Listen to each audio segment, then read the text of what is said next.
Before we begin, I just wanted to quickly let you guys know that I now have my own Discord server to better interact with you guys in between videos and receive any feedback you might have, so be sure to check the description for the server invite if that interests you.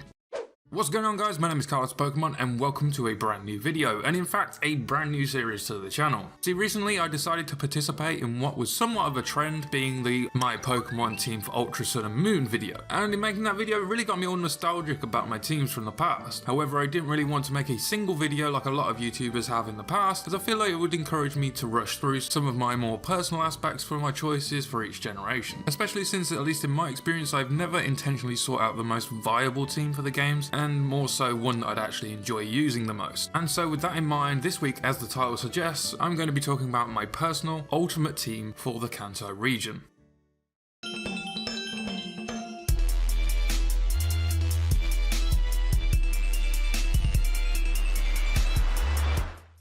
Alright, so I'm just going to start this off, get it right out of the way, right here and now. I have to have my all-time favourite Pokemon, Raichu. Not only is it a solid choice early on as a Pikachu caught in Viridian Forest, potentially sweeping Misty's entire team by the time you get there, but it's also a great choice anyway. I mean, sure, you could say its learn set is a little small, at least as a Raichu, and sure, I guess its HP stat isn't the greatest, but come on, look at their face, look at his little chubby face. How could you say no to that? In my opinion, it'd be a fantastic choice for any playthrough, and is why it will remain firmly on my ultimate team.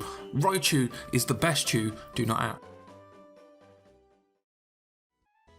Next is my fire type for the region, since I'm going to need a Pokemon to take out those pesky grass types along the way. And though initially you might have thought I wouldn't need this given our start choices for the region, everyone's fondness for that particular fire type, my plans for that choice is a little different, so I'm going to need to pick my team around it. Now I know that this Pokemon is a version exclusive, so it wouldn't exactly be an option for every playthrough, and since this is the case, I'll also be mentioning a backup. At any rate, my next pick for my ultimate team is Magmar. Magmar is a Pokemon I have personally loved ever since seeing it battle Ash's Charizard in the original series of the anime, and hands down is the third favourite member of this team way back when Red and Blue was first released. First being Raichu, of course. And so when given the opportunity to use Magmar as my fire choice, even in Sun and Moon, I picked it to be on my team. Not only this, but I vividly remember receiving my very first Magmar in Generation 1 through a trade with a friend as I picked up Red version and just being so grateful once I'd been traded it. Now as a backup, I'm going to mention Arcanine because Arcanine is an absolutely solid choice in any generation that is available in, and that would be my choice. My third choice for my ultimate team goes to, without a doubt, the best regional bird to ever be introduced. And the first. I mean, the others are cool, but come on, look at that hair. Pidgey has been my all-time favourite regional bird Pokemon ever since I completed my first playthrough of Pokemon Red. Although its move pool didn't seem all that fantastic while playing through the games, it actually came in quite handy throughout my journey. Not only in battles like Erika's Gym, various grass type and fighting type or even bug type trainers out there, but also with Fly to get around the place. It was honestly invaluable to me as a team member, and what's more, the Pidgey line I actually like all the way through. It's one of those lines in Pokemon I like every single stage of, and it made it all the more easier to give it a place on my ultimate team.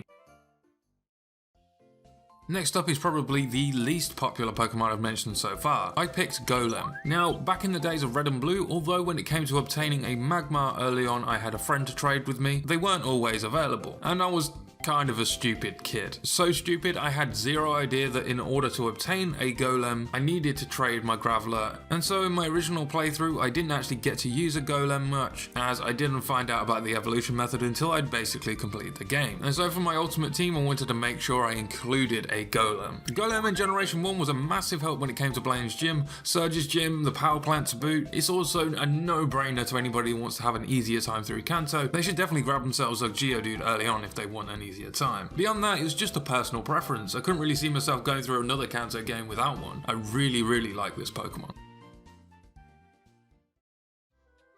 The next choice I made for my ultimate team for Kanto was a slightly more coverage-based choice rather than a personal preference. My next choice is from the evolutions, and given that we already have Raichu on the team, it didn't really make sense to have Jolteon on the team too, as much as I really do like Jolteon. And of course we have Magmar, so that rules out Flareon. Vaporeon is not only the best choice for this team, but honestly just a solid choice overall when it comes to choosing between the Generation 1 evolutions. The physical special split isn't a thing, so not only is Vaporeon bulky, but it can hit like a truck with both Hydro Pump and Body Slam if you choose to run such an option. Overall though, I really do actually like Vaporeon, so the fact that it's a logical choice for the team just makes it even better, and it justifies my choice more so.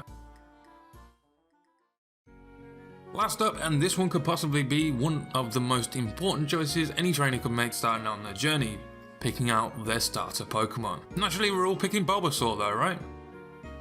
What, people don't like Bulbasaur? Since when was this a thing? Ever since Generation 1 was first released, from the moment I saw the cover of the Pokemon trading card game starter pack, Bulbasaur was the Pokemon that stuck out to me the most. Looking at all three starters together, it was the one that looked most like a pocket monster, what described what the company was. I don't know, Squirtle has this obvious turtle look going on, and Charmander just looked like a generic lizard to me that was just on its hind legs, so that was it. 10-year-old me was sold on Bulbasaur, and we all know what happens from here. As I've talked about it a lot in the past, how I evolved my Bulbasaur into an Ivysaur, became less happy with its look, and then horrified when Venusaur appeared on my screen. But now looking back, I would definitely use a Venusaur over and over again, in fact. It's just such a good Pokemon. I love the moves it gets access to. I don't even mind having to wait for Solar Beam to charge up, because honestly, Venusaur was just so tanky, it would take virtually any hit in the meantime. Early game Bulbasaur is so helpful when it comes to Brock's gym and even Misty's gym, which gives you plenty of time to build a team around it, before heading on to the more difficult gyms for it to handle. And I don't know, I think I've talked about how much I like Bulbasaur so much, I don't think I can actually come up with more words to describe it. I'll leave it at this. Bulbasaur is the best Kanto starter in my opinion, and will always be on my team wherever possible.